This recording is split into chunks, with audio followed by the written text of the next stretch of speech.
Hello, hello. How are you? I hope this video finds you well. This is our lecture summary for Chapter 6, which is the nursing process and clinical judgment measurement model in pharmacology. Starts on page 62. And again, this is Chapter 6. Most of you have probably heard the nursing process already in some of your previous classes. It's got 5 stages to it: assess, diagnose, plan, implement, and evaluate. Sometimes referred to as the care plan. In the past, I've had students say, I don't understand why in nursing school they focus so much on care plans, especially when I went to nursing school. I got care planned to death. I had to do a care plan for just about everything. But what I think after graduating from nursing school, I realized that the nursing process is more of a way of thinking. It's not like you go to the hospital and it's like, okay, let's do a care plan on your patient, assess, diagnose, plan, implement, evaluate. It's more of a process of how to think, and it cuts down on steps. And if you kind of care plan a lot of common problems, and you already know what interventions you're going to do for those problems, when you come across them in real life in the hospital, it saves time. Let me give you an example. Like, for example, there's a care plan: assess, diagnose, plan, implement, and evaluate, because the patient has constipation. So I confirmed that he has constipation. And then what are we going to do for the constipation? You can have him walk, you can give him some water, and you can give him some prune juice and increase the roughage in the diet. So I did that care plan so many times, to the point that when I get to the hospital and I have a patient that has constipation, walk him, give him some water, get him some prune juice, make sure he eats all the fiber on his plate. It's kind of like a common sense, but I lacked a lot of common sense prior to becoming a nurse. So I think that the nursing process helped me think like a nurse. I wasn't thinking like a nurse before. And I think that's the main elements, or the main importance of this chapter. It kind of shows you how to think like a nurse, how to automatically jump to certain interventions that we know are consistent for certain problems. So it's a way of thinking more than anything, right? I recommend get a blank sheet of paper, make 5 columns. Let me do it first so you can kind of see it, but I'm gonna try to make it nice and even, because I'm doing this all in one take. So assess, diagnose, plan, implement, and then evaluate. Something like that. I recommend you do this for this chapter, because we're going to kind of talk about each one of the steps in the nursing process. There's a brand new approach that came out within the last 10 years called the clinical judgment measurement model. It's not replacing ADPI, but it's like an expansion of it. So that way you can see where they overlap, how one expands on the other, but always bring it back down to the nursing process, which is the assess, diagnose, plan, implement, evaluate. Right off the bat, I want you to know that when we assess, we're just collecting information. Okay, what the heck is going on with the patient?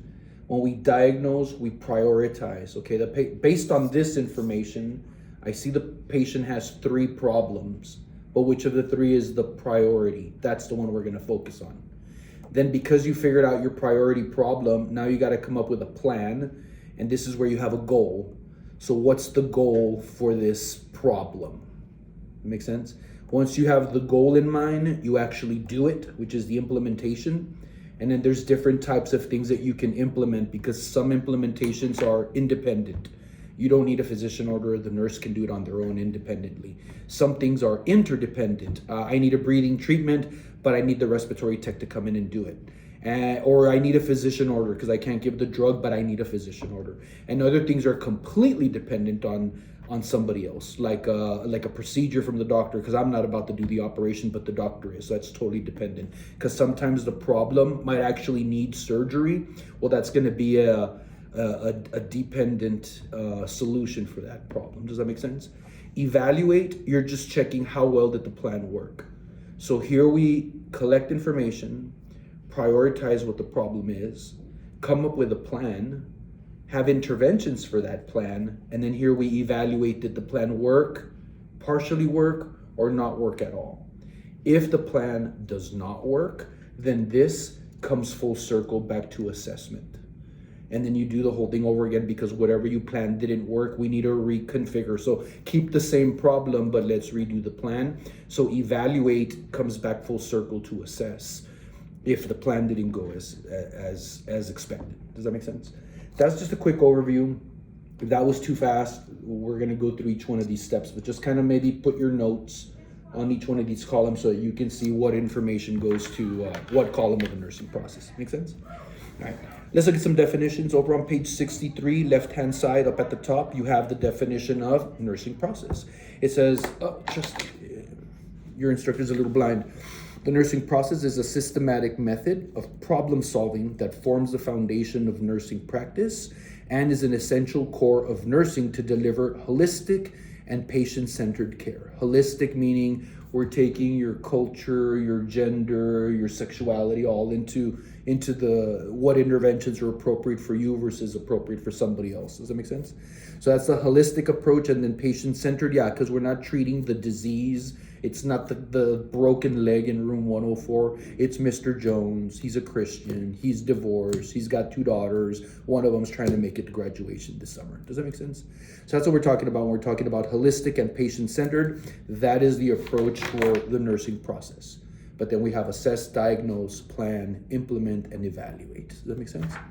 Now, the clinical judgment nursing model is a little bit different.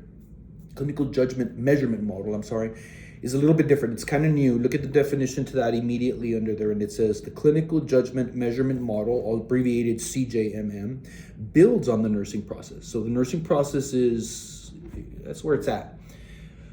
But it's gotten a little bit more expanded from that, focusing on what kind of judgments do you make, judgment calls. There's a focus on that because they noticed that ADPI alone was not thorough enough, and some nurses were still having, new nurses that are graduating from nursing schools nowadays, we're not sure why they make certain decisions.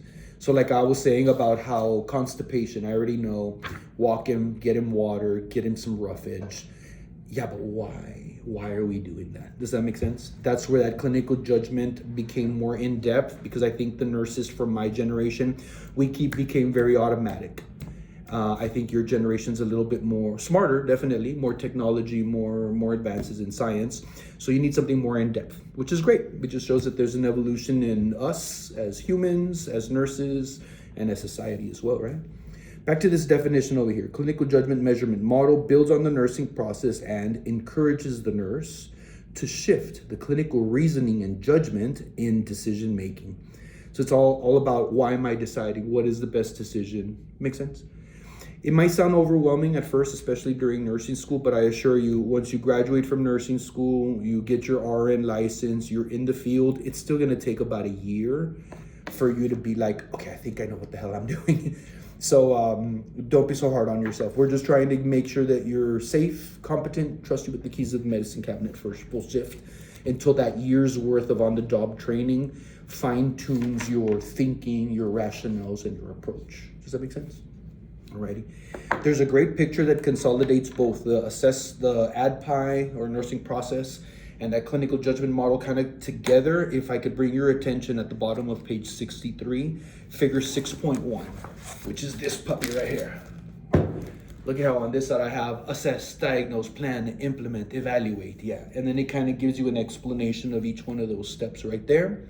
If I can bring your attention to diagnose, look at the big difference, because the clinical judgment model pretty much has components that go hand in hand with assessment, plan, implement, and evaluate. But look at how diagnosis on the nursing process is just one component, but that one component breaks up into 2 components when you cross over the clinical judgment model, measurement model. Does that make sense? Let's read that really quick. So look, in fact, let's go from top to bottom. On the assess part, look how under the assessment column, and you can maybe write some of those notes right here just to consolidate your notes all together. But it says during the assessment column, what are we doing? We're collecting data. And remember, there's 2 types of data, objective and subjective. More on that in a bit. We're organizing our data, because it makes no sense on mixing stuff up. Put the patient's age here, and then after that a vital sign, and then under that what pain they're at, and then what after that, how old are they? Try to organize it so demographics at the top, maybe objective in one section, subjective in another section, so that you can decipher or differentiate between the different types of information you have, right? So still on the assessment column, then we have validate data. We're talking lab values, x-ray results, EKGs, urinalysis, serum lab values, all of that goes under the assessment column. That would all be objective because it's got a number to it, right? And then look at how based on whatever you've assessed, okay, something's going on. I'm assessing all of this information. You got to come, okay, based on all of this information that I'm assessing, what is a problem we need to focus on? They might be more than one problem. The key is prioritizing on those problems. So in fact, look at under the figure 6.1, look at under diagnosis. If we were looking at the nursing process, under diagnosis, we're analyzing the data that we collected in the previous column. We're identifying health problems, risks, and strengths. Yes, because there's a difference between an actual problem and a potential problem. So you might identify that the patient has high risk of aspiration versus the other one is impaired gas exchange. High risk for aspiration, it's coming, get ready. So let's put interventions in place so that the patient does not aspirate. And on the opposite end would be impaired gas exchange. The patient is literally choking already. Which is your priority? Do you see that? So there's potential problems, which we need to forecast and try to put up interventions before they occur. And then there's actual problems. Needless to say, actual problems take the priority over a potential problem. Does that make sense?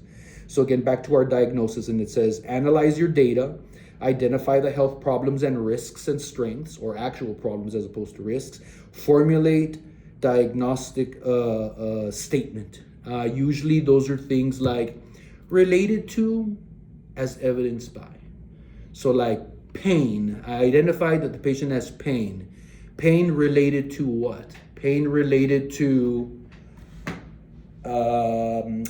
gallbladder removal status post 2 days ago. As evidenced by what?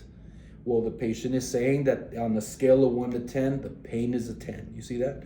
So usually when they say that, formulate diagnostic statements, they mean, and I'm going to put that into, so you state the problem, state what the problem is. Right after that, related to what? And then once you say what the problem is related to, as evidenced by what? That's what they mean by that diagnostic statement. So you can say constipation related to excessive opioid use, as evidenced by no bowel movement times 4 days. Does that make sense? Yeah. Or the problem is pain related to incision, as evidenced by incision identified right lower quadrant, and then you can describe it. Does that make sense? But usually this is the diagnostic. A lot of times these two are not necessarily needed. You do need the problem though. What's the problem? But when you put related to and as evidenced by, it kind of just gives an insight into your thinking. Like, okay, you're thinking deeper than just the surface area or surface issues. Make sense? Back to table 6.1. So yeah, look at diagnosis on the nursing process side, but look at how diagnosis gets split up into two different elements over on the clinical judgment measurement model. It gets divided into analyze your cues, yeah? And then the second part is prioritize your hypothesis. And that's great because, like I said, you might actually diagnose that the patient has 3 actual problems and 2 potential problems. The focus is the 3 actual problems. But which of the 3 actual problems is the one I should be writing the care plan on, because that's the most important one. That's what the clinical judgment model adds, that added extra. So you're analyzing your cues. So what's the client's what client conditions are consistent with the clues that I'm seeing, right? Are these, oh my, there's a stain on my book. There are these cues that support or contraindicate a condition? Why is a particular cue or subset of cues a concern? What other information can establish significance to cues? So this is kind of thinking deeper. Okay, how many problems do you got? And from these problems, how many are actual problems that are actually occurring right now, or potential problems down the line? The actual will take your priority, right? Then look at the prioritizer hypothesis, because you might have 3 actual problems going on, but which is the most important one that we need to focus on? So look at what it says. Which explanations are most or least likely? Which possible explanations are the most serious? I'll be honest with you, 9 times out of 10, if the patient has 3 problems you got to work on, which is your priority, whichever one is airway, breathing, and circulation. That's usually your priority right there. And then keep in mind that actual problems take priority over potential problems, but a potential problem can be lethal if not addressed also. So again, this all comes with your judgment, which you're going through nursing school just to kind of get an idea of how to think. And then once we cut you loose after you pass the NCLEX exam, it's still going to take about a year before all of your judgment kind of falls in line little by little, right? So that's just that on-the-job training that you get from going to work day in and day out and seeing the same problems over and over, seeing the same interventions that are being used, seeing interventions that work, other ones that don't work, and then you're just building your toolbox of knowledge, of experience of what you've seen, you know? Turn the page over on page 64, and in fact, this part focuses immediately on the assessment phase. Look at the definition of assessment phase over on page 64, and it says the assessment phase of the nursing process is the systematic collection, organization, validation, and documentation of patient data. Keep in mind, look at the definition for baseline data. You're meeting the patient for the very first time is very different from, I've been taking care of this patient for the past month. You know what I'm saying? So that's a very big difference, because baseline data is more so related to seeing this patient for the very first time. I don't know who this is. This is the first time we're seeing him. Let's get a set of vital signs. Let's get some lab values. Let's take a patient history. This is the baseline. You need to establish a baseline, because then you can identify when something's going wrong because they're deviating from the baseline. On those lines, baseline data, this is one of the reasons why we don't diagnose, or a physician won't diagnose hypertension and high blood pressure just based on one office visit. Because a lot could have happened. That's why we're getting a high blood pressure reading on your very first visit.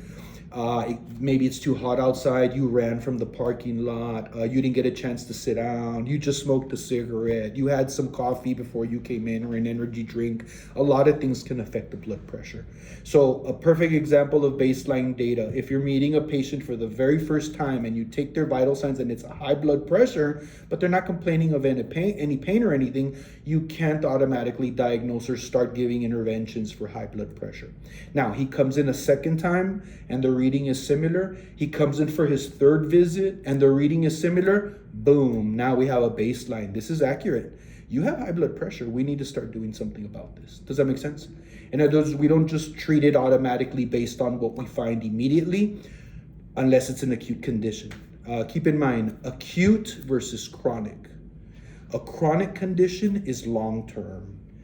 They tend to be less serious. You saw this coming. You've had cancer for 15 years, or you've had renal failure for 8 years. You've had diabetes for 15 years. These are chronic conditions. Can they kill you? Yes, but over time, gradually, we see it coming. So chronic conditions are long-term and tend to be not as serious as an acute condition. Acute is not very cute. An acute cardiac arrest, an acute stroke, short-term, right now, holy smokes, emergency. So acute is more serious than chronic conditions. You see that? So look at how that ties into baseline data. Are we dealing with a chronic condition or an acute condition? Because if it's acute and I'm meeting you for the first time, we're dealing with it right now.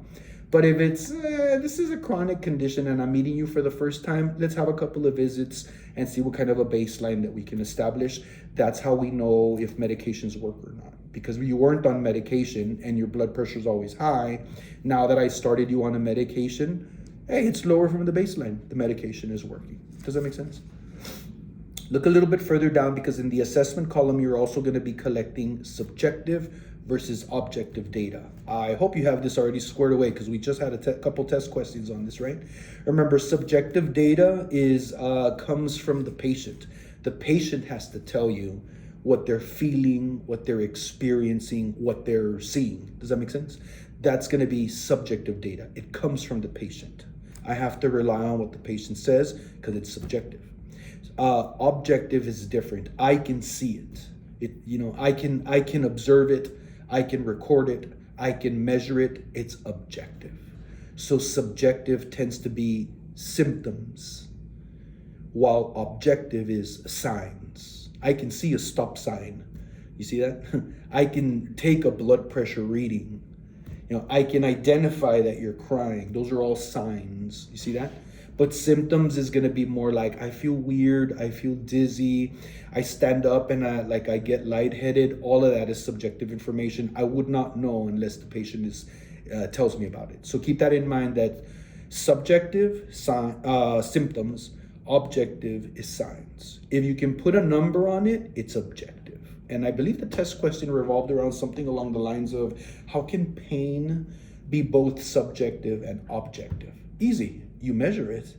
It can be subjective because the patient can say it's a throbbing pain, it's a sharp pain, it's an achy feeling that kind of radiates from here to here. All of that is subjective. But if I, the nurse, now say, on a scale to 1 to 10, with 10 being the worst and 1 being the least, how bad is your pain? Patient says 7, we've just objectified it. So pain is one of the few things that can be turned from subjective to objective. But if you can put it on a scale to 1 to 10, that's how you, the nurse, can convert subjective information into objective information. Measurable is the key. Does that make sense? Cool. Looking a little bit further down, you have the concept of the health history. Look at that definition. A health history is tailored to the patient's clinical condition. A complete health history is ideal. Who are you? How old are you? Where were you born? How was mom's health? How was dad's health? How was grandma's health on your mom's side? How was grandma's health on your dad's side? What did they die of? You get a whole health history. Rarely are those things done unless you're actually going to a specialist and you've got some condition that they got to get a complete health history. But for the most part, we kind of get shorter health histories that revolve around the reason of why you're coming into the hospital. But I like that. A complete health history is ideal, but not very practical, But it says, but the nurse must consider the appropriateness of this history given the patient's condition. What did I just say, right? Often the nurse takes a problem-focused or chief complaint approach. Notice how the term chief complaint is in quotations. Memorize that. Anytime you're writing down a chief complaint, you always put it on quotations and you use the exact language that the patient used. So you can kind of tell when somebody is fudging up the chief complaint, because I'll see a student and they'll write, well, I say, what was the patient's chief complaint at clinicals? And then they'll say, well, the patient's chief complaint was right upper quadrant pain. Baloney. They don't even know what the right upper quadrant is. I bet you the chief complaint was something like, my belly hurts. My belly feels swollen. I feel like something's moving in my belly and it hurts really bad when it does. That's the language of a chief complaint. So a chief complaint is always in quotations. And keep in mind that a chief complaint is not always the priority. It's the patient's priority, but it may not be your priority as a healthcare provider. Let me give you an example. Patient comes in because he smashed his pinky toe. Oh, it hurts really bad. He comes in, and when I put the blood pressure cuff on him, he's got a 200/90 blood pressure. And he says, yeah, I got the worst headache of my life. But it's really, I'm here for my pinky toe. The chief complaint is pinky toe. The priority is, no, you're about to have a hemorrhagic, a stroke. You're about to stroke out with that high blood pressure. So my priority is not your chief complaint. My priority is that I just identified you might be going into a stroke with this high blood pressure with symptomatic headache pain. You see that? But nevertheless, the health history, the chief complaint is always in the patient's words and it's always in quotations. Use the same language as the patient. Make sense? Although you might have some high functioning patients, like I've had nurses as patients, and their chief complaint might actually be right upper quadrant pain. So sometimes the chief complaint can give you an insight of how high functioning the patient in themselves is. A very intelligent, high functioning patient is a lot easier to educate. A very low, not so intelligent, not so educated patient is a little bit more difficult to educate about their medications and signs and symptoms. So consider that. Consider the type of language you're going to use for those two different levels of high functioning patient or a low functioning patient. Make sense? I like this table at the bottom of 64, table 6.1, health history assessment questions pertaining to drug administration. So the focus is on drugs because it's a pharmacology course, right? But look at the chief complaint. What kind of chief complaint things can you ask? How do you derive a chief complaint from an individual? You ask them, how do you feel? How do you feel, right? What other symptoms are you experiencing? And then whatever they tell you, put it in quotations, use the same language. That's the chief complaint. But it may not be the priority, right? Look at the next one, allergies. Absolutely. You got to find out what an allergy is. Tell me your allergies and highlight what happens when you are exposed or consume these allergens. Because there is such a thing as a stated allergy and a true allergy. True allergy. Patient says, I'm allergic to eggs. What happens when you eat eggs and the patient says, oh, when I eat eggs, I start to itch, my tongue starts to itch, I have trouble breathing, and I feel like a tightness in my chest. That's a true allergy. Make sense? Scratch that. Let's start over again. Are you allergic to anything, sir? Oh, yes, I'm allergic to eggs. What happens when you eat eggs? Oh, I get massive diarrhea. I have the runs for days. That's not an allergic reaction. You see that? But the patient stated that that's what he's allergic to. So I got to write that down. But somewhere I have to identify that this is a stated allergy, not a true allergy. Does that make sense? So you always got to ask. I love that. So it's not enough to ask, are you allergic to anything? You should ask, what happens when you do take iodine or eat shellfish or whatever, Ask what happens so that you can identify if this is a true allergy, right? Look at the next one, past medical history. Yeah, tell me about your past medical history and any significant illnesses that you have ever been treated for. Common sense, the older the patient, 9 times out of 10, they're going to have more past medical history. The younger the patient is, usually less. However, there are deviations from normal health, right? So there are some young people, acute and chronic conditions that might be identified. Don't forget, in the past medical history, also ask, how are you treating these conditions?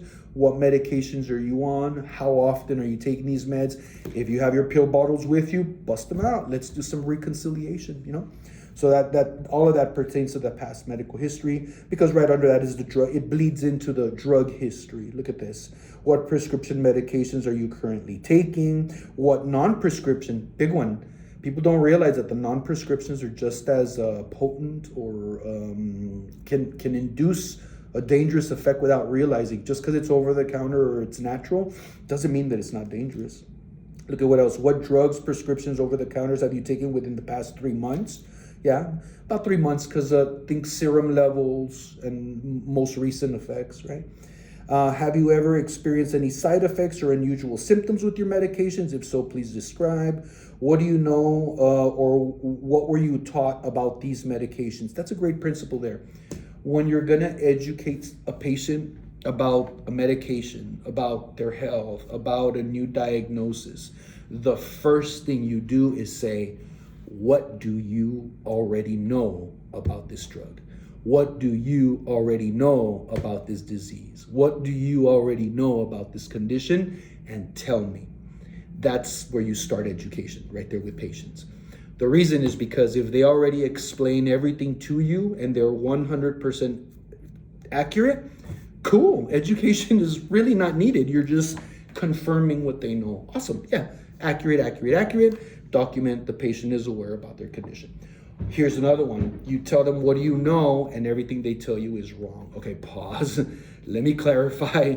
Let me help you unlearn and relearn something brand new. That's a little bit tougher because you got to go in and erase and then go in and reprogram. That's tougher. Then there's the third one. I don't know crap. I don't know anything about this. That's usually what you run into for the most part, although that's changing because of technology. Now we have a lot more smarter healthcare consumers that ask the right questions, that ask about medications altogether because of the advertisements that are out there. Does that make sense? So that's the only thing. Find out how much they already know first, because then you know whether you need to reinforce, reprogram, or educate for the very first time, which could be a little bit more extensive. Does that make sense? Keep on moving. Reproductive history. I think the most important part for this is young childbearing women, only because certain medications might be tetragenic, which means it's bad for a baby if this young female who's childbearing age were to get pregnant while I'm prescribing you a medication. So the reproductive history primarily, like say, here's one, and remember this because this will be on the NCLEX, antibiotics, oral antibiotics, any kind of antibiotics, tend to cancel out a lot of oral contraceptives. So a lot of times if a patient is childbearing female, let's say UTI, and you're about to prescribe a antibiotic for them, you got to give some education that they got to find an alternate form of contraceptive, like condoms or diaphragms or whatever the heck is out there these days. Because if you're on the pill, it could cancel it out. And then you end up with a baby that you were not ready for. Does that make sense? So that's primarily the main concern with the reproductive history. Let's see what your book has to say, though. It says, is there any possibility you are pregnant now? Oof, that's one, right? Because that might need a pregnancy test right off the bat. Or are you planning on becoming pregnant within the next year, right? Are you breastfeeding? That's another one. Maybe you just had a baby and I'm about to give you meds that get passed on from breast milk, and now you're giving the baby a dose as well. See that? Look a little bit further down, personal social history. This is where you really build that patient rapport and start getting to know who they are, right? Do you smoke? What do you smoke? How much do you smoke? How often? How long have you been smoking for? There is such a thing as identifying a patient's pack years. You're living in a time where people are smoking less, but when I was younger, it was bad that we had to actually calculate a number, pack years. How many packs have you smoked approximately per year? And then that would calculate a risk. With smoking cessation on the rise, you don't see that too often. So you may not get that level of smoking cessation, but in the past, it was pretty popular NCLEX question. However, you do got to ask them, what is your usual alcohol intake? Yeah, how much? What's your poison? How often? Why? When do you drink? You know, what is your usual caffeine intake? Are we talking energy drinks or cola or teas? You know, all sorts of stuff that is out there, right? Even energy pills. Do you have any religious or cultural beliefs or practices concerning medications? That's a tough one. I've had some interactions or some dramas that have happened in emergency and ICUs with Jehovah's Witness patients who don't do blood transfusions of that nature. I had an incident once where it was a newlywed couple. Husband was Jehovah's Witness. Wife was not. Car accident. Blood transfusion would have saved her life. But the husband was the next of kin, and he said no. He preferred to save her soul in the afterlife than to save her body in this temporary world. Who am I to judge, right? But these are the nature of some of the issues you deal with nursing. Human beings are very complicated. What else do we see here? We see, do you have any, I read that one. What is your occupation? That's a big one. Believe it or not, the occupation really ties into your health a lot. Sedentary lifestyles with a lot of sitting down and typing all the time. Truck drivers who tend to have a lot of infertility issues because they're sitting down and all of the heat in the testicular area starts to decrease their sperm counts. What else? Jackhammer workers in construction end up with Raynaud's syndrome of the hands, vasodilation problems of the hands and of the arms. So occupation is a big one. Always ask about occupation. And what else do we have? Do you have any concerns regarding insurance and your ability to pay? Unfortunately, in the United States, healthcare is not a right. It is a privilege, and you get what you can afford. So sometimes, not sometimes, how you intend to pay for the care is going to determine what type of care that you get as well, right? We moved on a little bit further, and then we said, have you recently traveled into other countries? That's an issue too. How about this one? Have you recently moved into the United States from another country? Because if you were born and raised in another country and you moved to the United States, you have 4 times the chance of developing obesity, heart disease, cardiac dysfunction.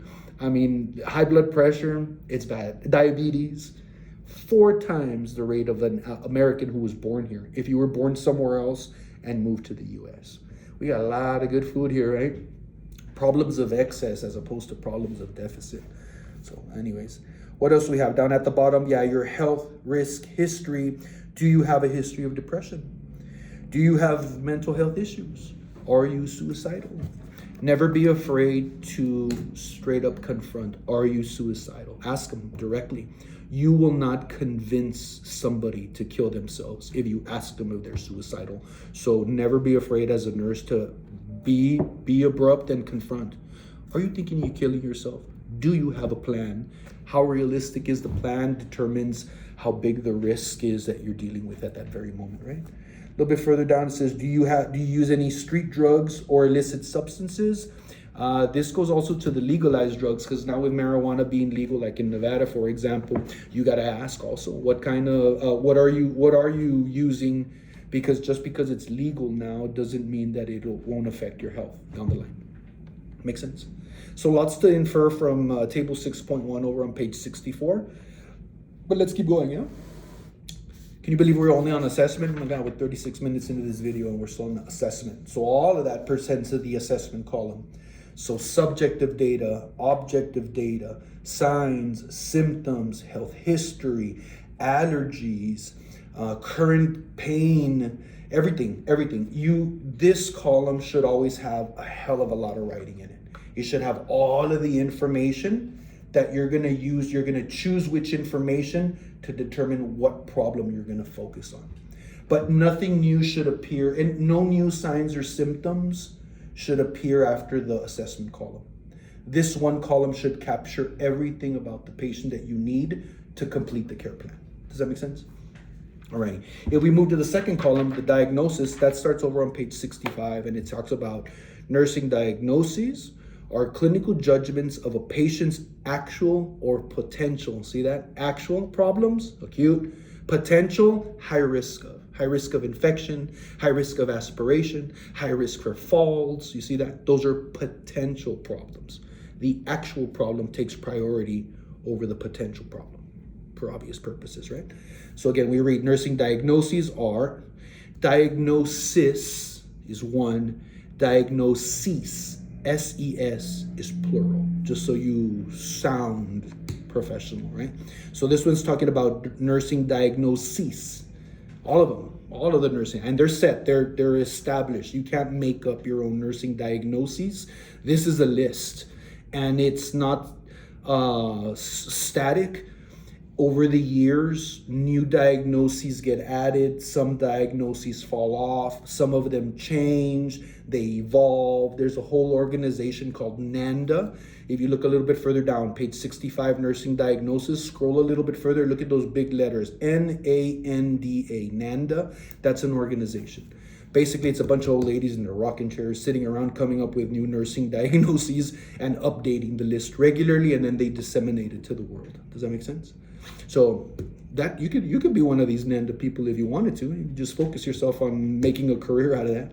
But again, the nursing diagnoses are clinical judgments of a patient's actual or potential health problems that is within the nurse's scope of practice to address. Keyword, scope of practice. So a nursing diagnoses are very different from medical diagnoses. Doctors can establish a medical diagnosis, but the nurse can establish a nursing diagnosis. They're related, but they're not the same thing. Does that make sense? So we can address nursing diagnosis because it's within our scope of practice. But if it's outside of our scope of practice, then there is no nursing diagnosis for that. That's already a medical problem. Does that make sense? So let's keep reading a little bit. The main thing, let's see, further down. Nursing diagnoses provide the basis for establishing goals and outcomes. But this is not where you put the goals and outcomes. Goals and outcomes are in the planning column. You're just identifying the problem. Here you data collect. Here you identify the problem. Here we'll set the goal. We'll get there. Right now we're just identifying the problem. Keep reading. Nursing diagnoses provide the basis for establishing goals and outcomes, planning interventions, and evaluating the effectiveness of care. Unlike a medical diagnosis, here we go, focus on the patient's response to actual or potential health and life. I missed something. Unlike medical diagnoses that focus on a disease or a condition, the nursing diagnoses focus on the patient's response to actual or potential health and life processes. NANDA, N-A-N-D-A, International defines a nursing diagnosis as, and then right there it gives you the definition. Not needed. But just so you know, basically, that it's NANDA that comes up with it, right? Let's see. If we get you a list. We don't have one. I guess because it's not focusing on, you'd probably see a whole list of the nursing diagnoses probably in your med-surg or your fundamentals book. Although if you want to take the time and pause the video right now and you can Google NANDA latest list nursing diagnoses or latest NANDA list, see what you get. And you should get a list of them. Now, here's another thing too. You and a classmate might find two different resources for the latest NANDA list of NANDA nursing diagnoses. And you look at your list and you're like, hey, they both say that they're the latest, but mine is in a completely different order than yours. Yes, because there's different ways of organizing them. Some people list them in alphabetical order so that they're easy to find. Some people list them as actual problems, alphabetical order, and potential problems, alphabetical order. Some people break them up by systems. These are all of the actual that have to do with respiratory. These are all of the actual that have to do with GI. These are all the actual that have to do with ADLs. These are all the potentials for ADL. These are all the potentials for respiratory, etc. So you're most probably looking at the exact same list. It's just the way it's organized. Some people just organize them in different ways. But make sure you're looking at the date. I don't know if 2026 came up with a new list. It doesn't update every year. I'd say maybe I'm guessing maybe 4 to 8 years that I'm making that shit up anyways. But they do update it. It's not the same one. In other words, if I were to pull out a NANDA list from when I went to nursing school back in 1998, it's gonna have, some of them will still be on there today, but some of them will be very different. Some lists divide them by psychiatric problems that also have nursing diagnosis, actual versus potential. So there's different ways. There's some pretty interesting nursing diagnoses out there, though, that are a little kind of on the hokey side, but some of you might be kind of into that whole mind, body, spirit connection. But there is like a nursing diagnosis that says energy field disturbance, or what's another one? I can't think of them, but I remember that one right off the bat, energy field disturbance. But there's several of them. Some of them are kind of very metaphysical, very, I don't know. I don't know what's the word I'm looking for. Existential. I don't know. They're weird. But I get it. There's different frames of mind of nursing care, which is why there's so many nursing theorists. There's different approaches of how to approach the care of the human being. But take your pick. You're going to develop the type of nurse that you want to be. So the point is, data collect. Identify the problem. Don't worry so much about this related to as evidenced by. You'll see it down the line in some of your other classes. I'm just trying to introduce the topic. And then on the P, this is going to be planning. The whole point of planning is we got to come up with a goal. If this is the data collection and this is where we identified and prioritize the problem, then this is where we're going to come up with what is the goal? What is the goal? So in fact, look right there on page 66. Planning phase. The planning phase of the nursing process prioritizes diagnoses, formulates desired outcomes, and selects nursing interventions that can assist the patient to establish an optimal level of wellness. Short-term versus long-term goals. Yeah. So you're gonna have a short-term goal or long-term goals. That's one way to approach it. Maybe all three of them are short-term goals because I'm just trying to do a care plan for this 12-hour shift. You see that? That'll be short-term goals. I expect to solve this problem by the end of the 12-hour shift. That would be short-term. But there might be some long-term goals. Maybe by the end of the year, the inflammation and the swelling will go down. Maybe by the end of the year, the tumor size may have collapsed. By the end of the year, the symptoms of depression might have alleviated. Does that make sense? So keep that in mind, that even though it's a goal, there's a short-term goal and there's also a long-term goal. However, when we're talking about goals, we're talking SMART goals. SMART. I'm sure you've heard this before, and if you haven't, you're hearing it now. Every goal must be SMART. S, specific. The more specific the goal is, the easier it is to evaluate it, which means give me a number. The patient will walk, not specific enough. The patient will walk 15 feet twice by the end of the 12-hour shift. Very specific. Does that make sense? So you got to give it specific. You can't just say patient will drink water. Yeah, how much water? You see that? And by when? So everything is specific, specific, specific. Not general goal, very specific goal. It'll make your care plan easier to evaluate. Specific. M, measurable. Like I said, patient will walk 15 feet. That'll be easy to measure. Did he walk 15 feet? He walked 14. Goal not met. I said 15 and he walked 14. You see that? How many feet did the patient walk? 20 feet. Goal met and exceeded, because I had said 15 and he walked 20.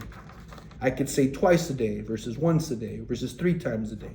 And if you only did it twice a day, then goal not met because I said 3. You see that? So specific, measurable. A, attainable.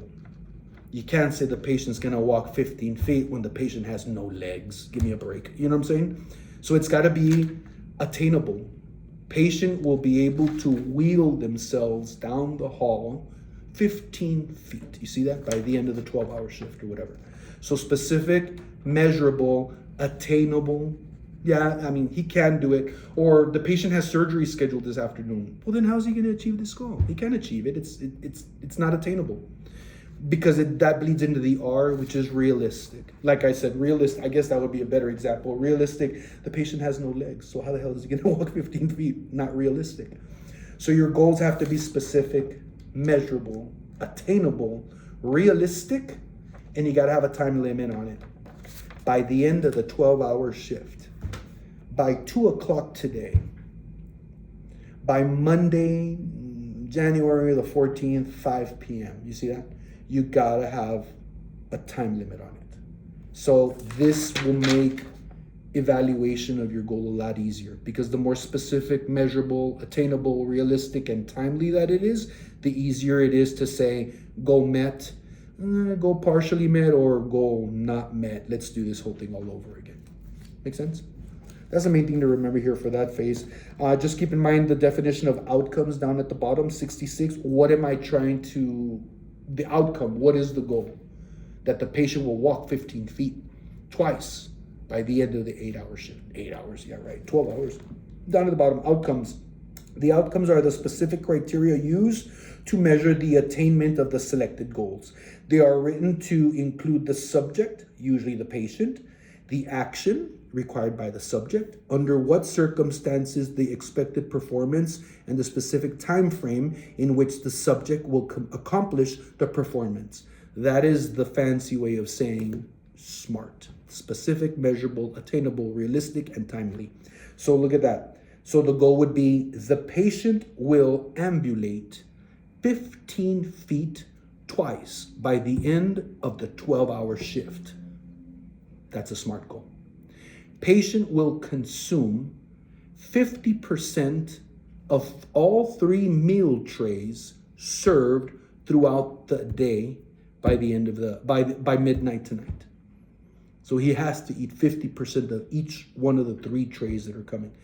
Specific, specific, specific. That's the key to it. Does that make sense? Because once you've already assessed, you've diagnosed, you've planned, Now we got to implement it. This is where your interventions come into play. So look at the implementation at the bottom of page 66, right-hand side.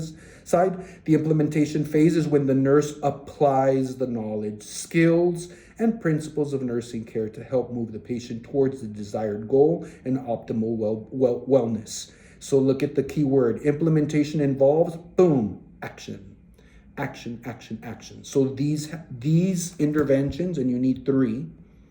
So if the goal is the patient will walk 15 feet twice by the end of the 12-hour shift, I need 3 things that I can do to make that happen. You need to say action, action, action. Do not say observe the patient, assess the patient's ability. No, all of that observe and assess happen here. So your interventions have to start with a verb. That makes sense? Would be like, what would be a way to make the patient walk 15 feet? I would say, maybe he's on crutches. So I would have to say that he's on crutches on this side. So do you see how this column will determine what your interventions are? Because in this column, it'll determine, is he in a wheelchair? Is he with crutches? Is he missing one leg? Is he in pain? Does that make sense? Because like, let's say pain is part of the reason why he's not walking, then one of the actions can be administer pain medication 15 minutes prior to attempt to ambulate. Does that make sense? You see that? That can be an action that you can do. What's another action we can do? How about, when are we gonna do this? Maybe discuss with the patient at what time the first and the second attempt is going to occur. You see that? So interventions have to have action in them more than anything.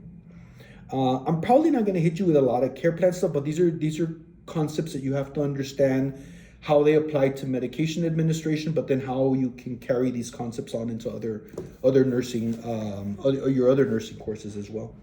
But the implementation phase may very well involve the majority of it being education. Educate the patient about this medication. Educate the patient about how to take it. A good one is the patient will return demonstrate maybe opening the bottle and pulling out the appropriate dose. So return demonstrate is good language to use when the goal is to educate a patient about something. In fact, highlight these sections over on page 67. Where it says patient education, highlight that first sentence that says patient teaching is a vital intervention for a patient receiving medications. Knowledge deficit, that's a nursing diagnosis, and non-adherence, that's another nursing diagnosis, are directly related to the type and quality of medication education that a patient receives. Look at that, knowledge deficit, and then you say what type of knowledge deficit. That could be a nursing diagnosis. Knowledge deficit related to new prescription of Lanoxin. You see that? Or what's another one? Non-adherence. Non-adherence to blood pressure, daily blood pressure medication, and then you could name it and what the dosage is. So the goal would be for the patient to actually take it, so I could see the interventions being educate the benefits, return demonstrate. Do you see that? Look at a little bit further down that same section, patient education, left-hand side, page 67, down on the bottom, because the goals of pharmacotherapy, you see that? Because the goals of pharmacotherapy are the safe administration of medications with the best therapeutic outcomes possible, teaching is aimed at providing the patient with the information necessary to ensure that this occurs. Every nurse-patient interaction presents an opportunity for teaching. In fact, I challenge you that with every single patient interaction, you educate one thing, anything. Just one thing. The simplest thing you can educate is, and you know how to use that call bell, right? In case you need me? Great, thank you. You just reinforce the call bell use at the very least. Don't forget to call for help before you get out of bed. You see that? That's a patient education. So I challenge you that with every single patient education, a patient interaction you have at least one patient education, even if it's as simple as hit the call bell if you need something. Make sense? Highlight the top of the next section, page 67. Pediatric patients often present special challenges, I'll say, to patient teaching. Absolutely, because you gotta aim it at their right developmental level. You see that? So specialized pediatric teaching materials may assist the nurse in teaching these patients. Parents or caregivers must also be included in the medication administration process. So this is pharmacology, pediatrics, care plan approach. You see that? You can make a whole living out of being a nurse educator once you graduate and you get your NCLEX degree and you like this information, but you don't want to teach it in nursing school. You rather educate patients or educate new staff or educate a hospital on a new device. That would be a career you can make a whole career out of that. And it's just nursing education. A whole department, every hospital has that. A little bit further down, look at the next paragraph, highlight the older adult population. So first we said pediatric, now we're saying older. The older adult population presents the nurse with additional nursing considerations, age-appropriate teaching materials that are repeated slowly, provided in increments, may assist the nurse in teaching these patients. The older adult will have visual deficits, so consider the font size. The older adult may not hear the same way, so consider the volume at which you're delivering information. Don't give it to them at a much lower level, because then it feels infantile to somebody who's an older adult. There was something I was going to say. Older adults, nurse with additional considerations. Oh, I can't think of it. I remember what it was. Consider the patient's gender also when you're educating them, because for the most part, men are visual and more objective. The male brain is a problem-solving machine. That's why a lot of men play video games. Not that girls don't play video games, but men tend to gravitate more towards video games, problem-solving. It's just the way the male mind works. So I guess the point I'm trying to make is most of the time when you're educating a male patient, you want to give them the handout, show it to them, ask them really quick, do you have any objective? And then here you go and here's your handout. That's pretty straightforward. The female patient, there's a little bit of a different approach with the female mind. You have to build rapport. The female has to trust you to see if I trust what you're telling me. Are you listening to me? Are you making a connection? Do you really care about what I'm saying? Are you listening to the way that I'm trying to deliver what my problem is? So with a female patient, you need to build a rapport first and then deliver the information. So rapport is more important with education on a female patient than it would be with a male patient. I'm giving you generalizations. Is there caveats in between the two? Absolutely. Is there women that just want the facts and let's go because I'm not touchy-feeling? Absolutely.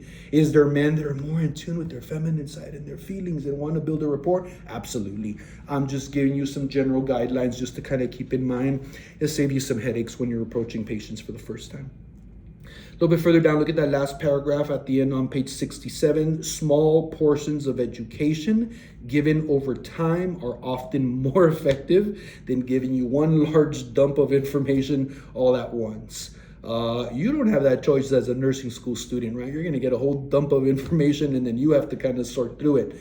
But when we're dealing with patients, it can be overwhelming, especially if what you're educating me is on all of these words I've never heard before, and it's all scientific and chemical and receptor, and you're freaking me out. You see that? So you got to see what their level is, feel them out, and then try to aim the conversation at their level. This is not the time to brag and show them how much you know about pharmacology. The point is effectiveness. Will the patient get the information they need to have the outcomes that we're looking for based on this medication? Does that make sense? So keep that in mind. It's all about the patient's outcome. It's never about you. Once you're the nurse, forget you. It's not about you at all. It is completely 100% about the patient. Look at the bottom of page 67, table 6.2, important areas of teaching for a patient receiving medications. I'll let you read those on your own, but we've talked about this is where your test questions come from. Once we actually start getting into medications, I'm going to be asking you about what the therapeutic uses of these drugs are, which kind of falls into what class they are, right? What are the outcomes that we can expect? How do we know this drug works or did not work? You see that? You'd have to know what the drug actually does. Look at the next one, monitoring side effects and adverse effects. That may require some labs as well for some medications. And then the medication administration, because not all meds come in the same form, and some of them have little caveats that you have to either do or not do, or give it with this, or mix it this way before you give it. That's where your test questions come from later on, you know. Down at the bottom, other monitoring and special requirements as well. Again, you're getting into labs or certain foods you should eat or not eat with certain medications.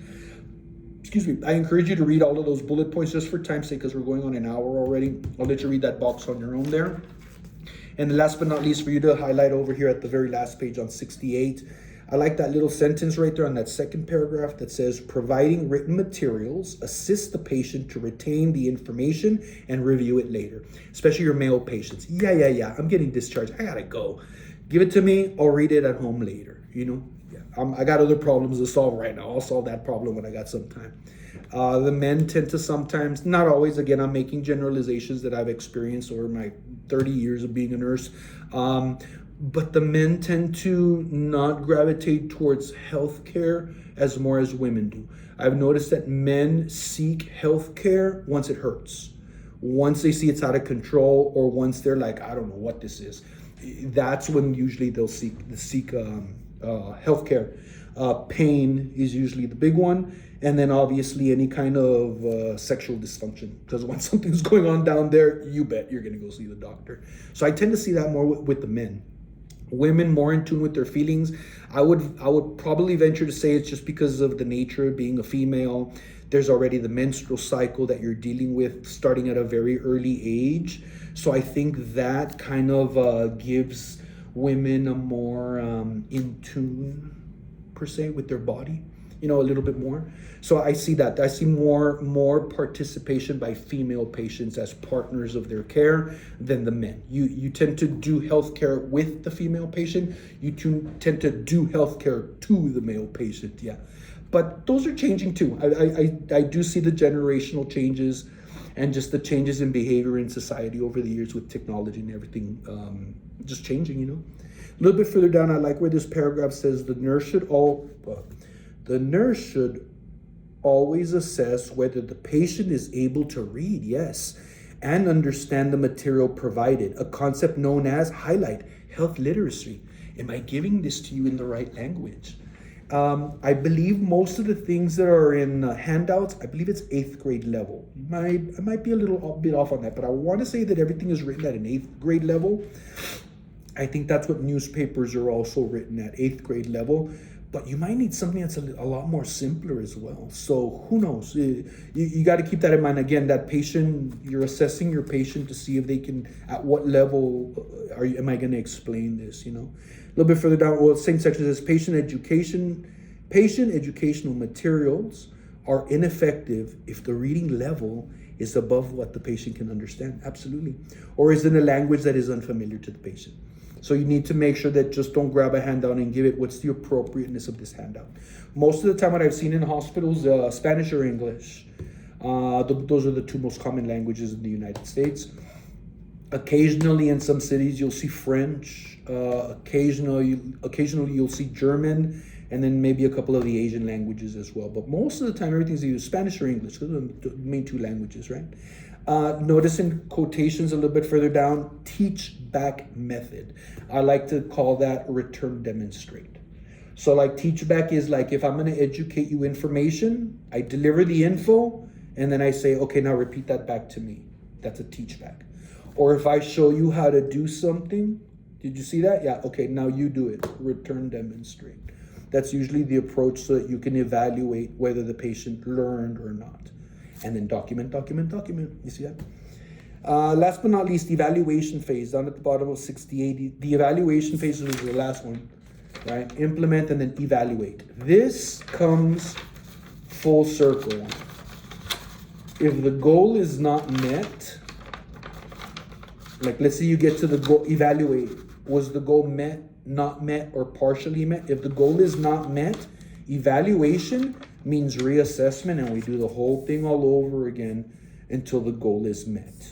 Yeah, that may not be realistic because perhaps your care plan was just by the end of the 12-hour shift, and that's it. The shift is over, and it was goal not met, and I left, and then game over. Then all I do is give this information and report to the next nurse. And here's what happened today, and here's what I was trying to accomplish, but it didn't happen. So you might want to encourage him to walk another 15 feet because I said 15 feet twice by the end of the shift. Do you see that?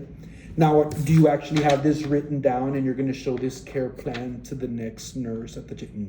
No. This is all in your head. So we write this. I mean, and you're in a different generation. When I went to nursing school, man, I got care planned to death. I kept them. I mean, I had a stack of care plans, but it didn't matter what condition you had. I had a care plan for that. I had a care plan for that. And then eventually, I just didn't even need the paper because I kept doing them so often that I already know. If this is what the patient has, do this, this, and this. If the patient has this, do this, this, and this. If the patient's complaining of that, do this, this, and this. You see that? It just becomes reflexive. That's the whole point of this altogether. What else does it say? Evaluation phase compares the patient's current health status with the desired outcome. Because I wanted you to walk 15 feet. Does that make sense? This step is important to determine if the plan of care is appropriate, if it was met, if it needs a revision. If it needs a revision, you just did it all over again. You know what an Ouroboros is? Is that symbol of the snake eating its own tail? The beginning is the end, is the beginning is the end. It's kind of like that. If the goal is not met, we're doing this thing all over again. Ouroboros style. You're doing it from the very beginning. Google that. Google Ouroboros. It's a symbol, image. Google image. It's a symbol of a snake eating its own tail, just so you can see that. Anyways, there is such a thing also as goal met, not met, and then right there in the middle, goal partially met. A partially met goal may or may not require the care plan to be done all over again. Depends on you. And once you have those RN letters behind your name, what you do is up to you. This is just to set you up to be a good, competent, effective nurse. Make sense? Last paragraph, highlight that section that says evaluation is not the end of the process, but boom, the beginning of another cycle. You see that? As the nurse continues to work to ensure safe and effective medication use and active patient involvement in care. Highlight the last sentence. The nursing process acts as an overall framework for working towards this success. I hope you enjoyed that little lecture there on chapter 6. Don't forget to do your questions at the back of the chapter. Your instructor is lazy sometimes, and if he's missing one extra question for the test, I do reach for those that are at the back of the book. I hate select all that apply. So I'll be honest with you. If the question is straightforward and only has one answer out of 4 options, that's probably the question I'm going to use. If the question says select all that apply, I'm probably not going to use it.